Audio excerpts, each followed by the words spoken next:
Oh, hello again. Welcome back to the campfire. Now, before I start rambling on about whatever topic, I wanted to bring up a few things. First, thank you very much for the wonderful feedback and ideas.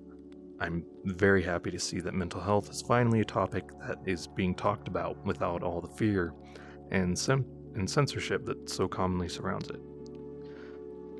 Second, I was not really expecting to do another video like this, and I will say that the idea for this one came from reading the comments on the last one, so if you have something you'd like to hear this idiot's thoughts about, please let me know. Now, with that out of the way, the topic I wanted to bring up today is progress. Now, not humanity's progress, not scientific progress, but personal progress. The steps we take to better ourselves and our lives. Now, I think everyone has at least tried to take steps to better themselves, and regardless of if those steps were truly to their betterment or not, I believe most have succeeded in some way. That success could mean something huge, like giving up drinking or smoking, or something small, like taking a shower more often. The important thing to remember, at least in my opinion, is that progress is still progress, no matter how small. My father put it in a way that stuck with me, and although he said it in reference to exercise, I believe it applies to just about anything.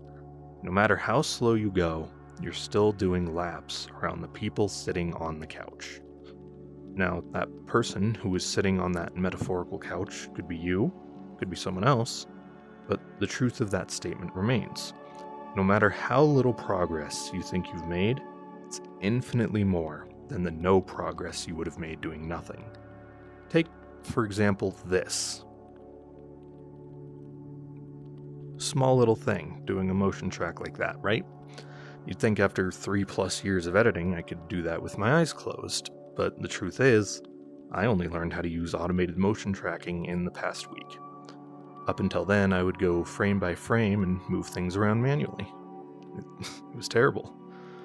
Visibly, it doesn't seem all that different, but the truth of it is that progress was made that made a thing easier. Now, why did I put that off for 3 years? Well, the short answer is motivation, or rather, the lack thereof. Motivation is the first step towards progress, and in my mind, the most important step. Without motivation, you're never going to get off the couch, write that paper, or start that class. Some people are just motivated by default, and some have to really dig for it. Sometimes you get so sick of being in a rut that anger at yourself or your circumstances becomes your motivation. There are countless ways that people do get motivated, and rarely, if ever, is it the same for everyone. The trick is finding what motivates you. Now, I don't know what motivates you, nor can I really say anything that will change your sense of self or progress. All I can say is that you have to try to find that motivation, which, ironically, takes motivation to find in the first place. It's very easy to fall into a negative feedback loop in that kind of situation, especially if you are already struggling to begin with. I know, however, that once you find that motivation, all those huge, overwhelming problems suddenly seem just a lot easier. Now, I'm not a motivational speaker or anything, I can barely motivate myself, but what I do know is that the motivation can be found by anyone. You just have to start looking for it. And as with the last video, I don't have a grand goal or a big fancy point to make. I just want to share my thoughts. Are they good, helpful thoughts? Debatable. But I feel that as long as one person finds some worth in these words, it's worth it. So, thank you for joining this idiot by a campfire. And I truly hope that you can find that push you need to chase your dreams.